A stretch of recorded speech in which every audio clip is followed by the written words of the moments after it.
પ્રેરક પ્રસંગોની વાત કરેલી છે. શાની વાત કરેલી છે? પ્રેરક પ્રસંગોની. હવે પ્રેરક પ્રસંગોની અંદર શું છે? સંકલિત તરીકે આપણને કીધેલું છે. અને એની ના, સંકલિત એટલે કે જેની અંદર એક થી વધારે પ્રસંગો ભેગા કરેલા હોય અને સંકલિત કહેવાય. બરાબર? સંકલિત બધું શું કરવું? ભેગું કરવું. જીવનની સુગંધ. અહીં મુકાયેલા 3 પ્રસંગો પ્રેરણાદાયક છે. થોડાકમાં ઘણું બધું કહી જતા આવા પ્રસંગો ઉત્તમ નાગરિકના નિર્માણમાં અને એ જ રીતે સમાજ ઘડતરમાં અત્યંત ઉપયોગી નીવડે છે. પ્રથમ પ્રસંગમાં સામાન્ય લોખંડના ટુકડાને જેવો ઘાટ આપીએ તેવું તેનું મૂલ્ય ઉપજે છે. સામગ્રી તો એક છે, ઘડતરનું મૂલ્ય વધારે છે. ત્યાં માણસનું પણ યોગ્ય ઘડતર થાય તો માનવનો સર્વાંગી વિકાસ થઈ શકે છે. યોગ્ય ઘડતર થાય તો સર્વાંગી વિકાસ થાય. બીજા પ્રસંગમાં 12 વર્ષની છોકરીને ડુંગર ચડતા કેડે લીધેલા ભાઈનો ભાર લાગતો નથી, કારણ કે તે એનો ભાઈ છે. તેમ જો સમાજમાં આપણે બધાની સાથે ભ્રાતૃભાવથી વર્તીએ તો કોઈનોય ભાર આપણને લાગતો નથી. નવી દુનિયા બનાવવા માટે આ ભાવ ખૂબ સરસ છે. અને ત્રીજો પ્રસંગ કીધેલો છે જેની અંદર કીધેલું છે કે ફળની કે વળતરની અપેક્ષા વિના પ્રેમથી કરાતા કર્મનો મહિમા વ્યક્ત થયો છે. કયો કર્મ? ફળની કે વળતરની અપેક્ષા વિના. 20 વર્ષ સુધી કરેલી નમાજો પછી આકાશવાણી થાય છે કે ખુદાના દરબારમાં તારી એક પણ નમાજ મંજૂર થઈ નથી, છતાં નમાજી ખુશ થાય છે, કારણ કે એને આનંદ છે કે ઈશ્વરને એટલી તો ખબર છે કે એ બંદગી કરી રહ્યો છે. ખુદાનો ભક્ત કેવો હોય તેનું આ દ્રષ્ટાંત છે. ગીતાએ પણ ફળની આશા વિના કર્મ કરવાનો સંદેશ આપ્યો છે. તો આ પ્રેરક પ્રસંગોની અંદર 3 પ્રસંગોની વાત થયેલી છે. એ 3 પ્રસંગો વિશે આપણે અહીંયા જોવાનું છે. બરાબર? શું છે? પહેલું શું છે? નવલભાઈ શાહે લખેલો છે પ્રેરક પ્રસંગ.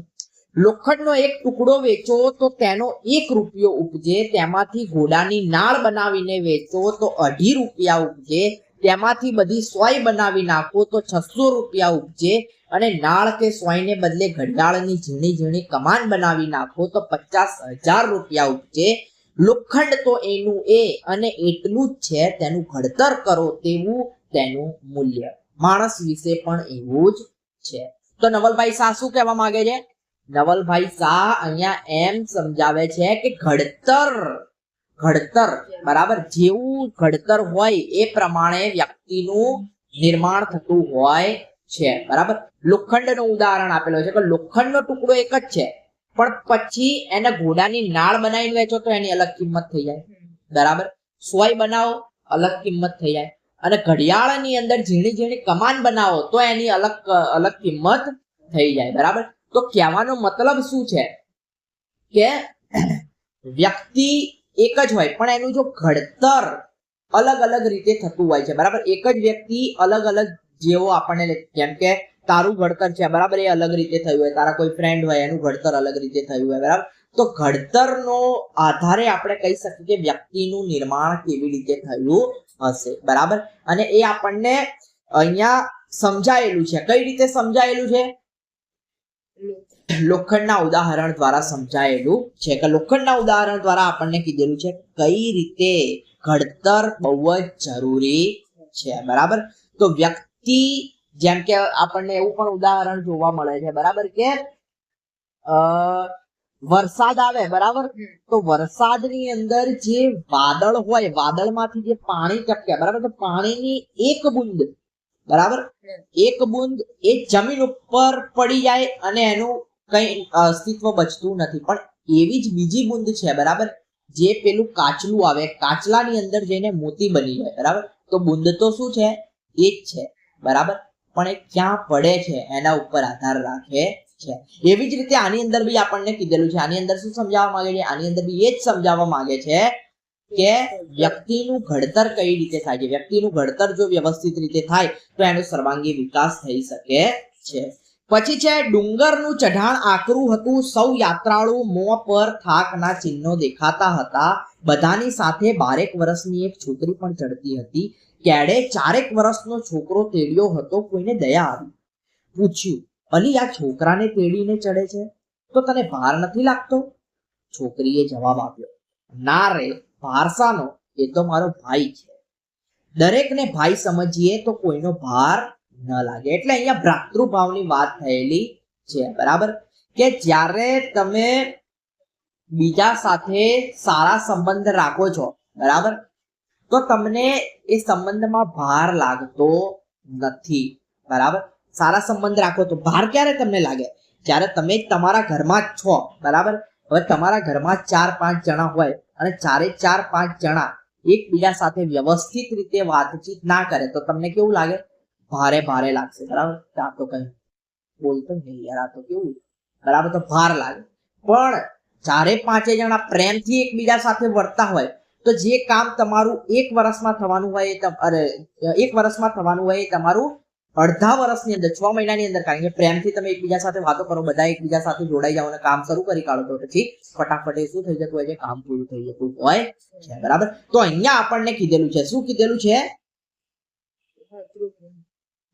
માતૃભાવને વાત કરેલી છે. બરાબર, પછી છે ત્રીજો પ્રસંગ છે. ત્રીજા પ્રસંગની અંદર કર્મની મહિમાનું વર્ણન કરેલું છે. કર્મની મહિમા એટલે શું? કર્મ કરવાનું. પણ તમે જ્યારે કોઈ કામ કરો છો, બરાબર, તો તમારી નજર કામ ઉપર નહીં હોતી. બરાબર, શેના ઉપર હોય છે? કામ પછી જે મળવાનું છે એના ઉપર હોય છે. બરાબર, મોટા ભાગના વ્યક્તિઓ એ રીતે કામ કરતા હોય છે જેની અંદર એમની નજર શેના ઉપર હોય છે?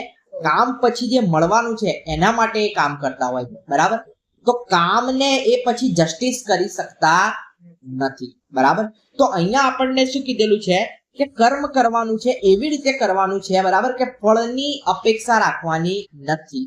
ફળનું તમારે કઈ ધ્યાન રાખવાનું નથી. બરાબર, હું ઘણી બધી જગ્યાએ ટ્યુશનમાં જતો તો મને ખબર જ નહીં હોતી કે ફીની ડેટ આવે છે કે જાય છે, કારણ કે મારું ધ્યાન જ નહીં હોતું. મારું ધ્યાન ખાલી એક જ વસ્તુ ઉપર હોય કે મારે આટલો ટાર્ગેટ પૂરો કરીને આપી દેવાનો. બરાબર, પણ ફળની અપેક્ષા ઉપર રાખો તો તરત શું થાય? તરત જ તમે ઘડીએ પડીએ એને યાદ કરાવો. બરાબર, પણ એના ઉપરથી ખબર પડી જાય કે પછી તમે શેના માટે આવો છો. બરાબર, તો અહીંયા આપણને શું કીધેલું છે કે ફળની અપેક્ષા વગર આપણે જે કામ કરતા હોય એ કરવાનું છે. હવે અહીંયા ઉદાહરણ સરસ આપેલું છે કે એક ફકીર 20 વર્ષથી નિયમિતપણે મસ્જિદમાં દિવસની 5 નમાજ પડતો હતો. તે જે જગ્યાએ નમાજ અદા કરતો હતો એટલી જગ્યામાં એના હાથના અને પગના નિશાન પડી ગયેલા. એવી નમાજ, બરાબર, કે જે જગ્યામાં કરતો ત્યાં હાથ અને પગના નિશાન પડી ગયેલા. 20મું વર્ષ અને સાંજની છેલ્લી નમાજ જ્યારે તે અદા કરતો હતો ત્યારે આકાશવાણી થઈ, હે ફકીર, તું 20 વર્ષથી એક જ જગ્યાએ રોજ 5 નમાજ અદા કરે છે, પણ ખુદાના દરબારમાં તારી એક પણ નમાજ મંજૂર થઈ નથી. આ સાંભળી ફકીર તો આખી મસ્જિદમાં નાચવા લાગ્યો, પાગલ બની ગયો.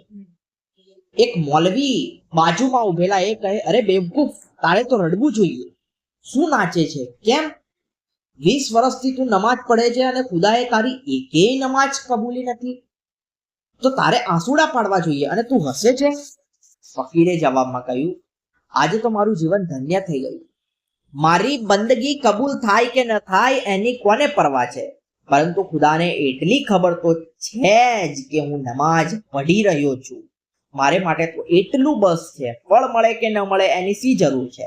આ ખુદાને એટલી ખબર હોવી જોઈએ કે ખુદા અમને તારી સાથે મોહબ્બત છે, બંદગી સફળ. આ મોરારી બાપુએ લખેલું છે. બરાબર, તો વાત એ છે કે ઘણી વાર આપણને એવું થઈ જતું હોય છે કે આટલી બધી મહેનત કરીને હવે રિઝલ્ટ તો આવ્યું નહીં, શું કરવાનું, શું મતલબ? બરાબર, પણ એ તો પછી એ તમે શેના ઉપર ધ્યાન રાખીને કામ કર્યું? ફળ ઉપર. તો તમને નિરાશા મળવાની જ છે. ફળ ઉપર આપણે ખાલી એટલું જ ધ્યાન રાખવાનું છે કે મારું આ કર્તવ્ય છે અને આ કર્તવ્ય છે એટલે મારે એ કરવાનું. રિઝલ્ટ શું આવશે એ તો આપણા હાથમાં છે નહીં. આપણા હાથમાં ખાલી એટલી જ વસ્તુ છે કે જે કામ અત્યારે જે કર્તવ્ય આપણું છે એ કર્તવ્ય પૂરેપૂરું કરીએ. બરાબર, એમ તમે કરો, બરાબર, તો તમને નિરાશા થાય નહીં. પણ જો તમે એની સાથે અપેક્ષા જોડી દો, ટાર્ગેટ બનાવવો જરૂરી છે કે ભાઈ મારે 10th છે તો 10th ની અંદર મારે ભાઈ 80% લાવવા છે, 90% લાવવા છે, એવો ટાર્ગેટ બનાવવો જરૂરી છે.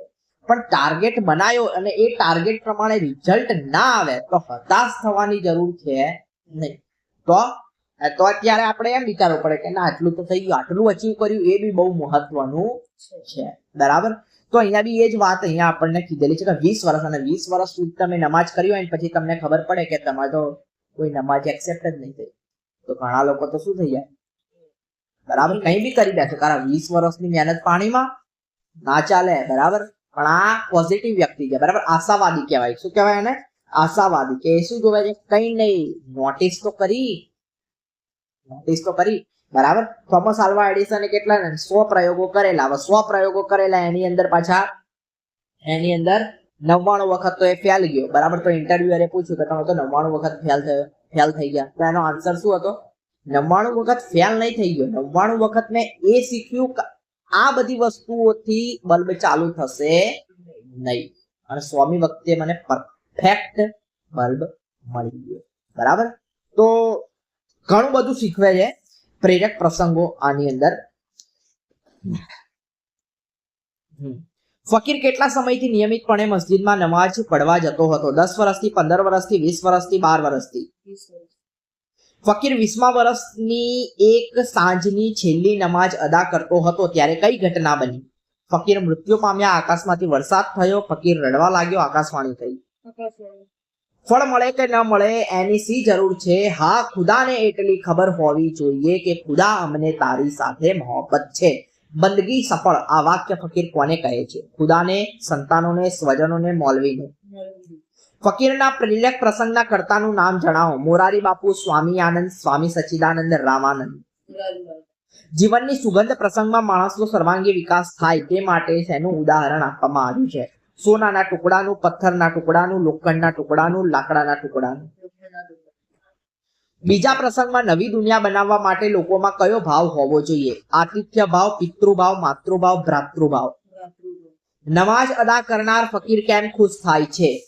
ઘોડાના પગની નાળ બનાવીને વેચીએ તો 2.5 રૂપિયા મળે, અને તેની સોય બનાવીએ તો 600 રૂપિયા મળે, અને એ જ લોખંડથી લોખંડના ટુકડાથી જો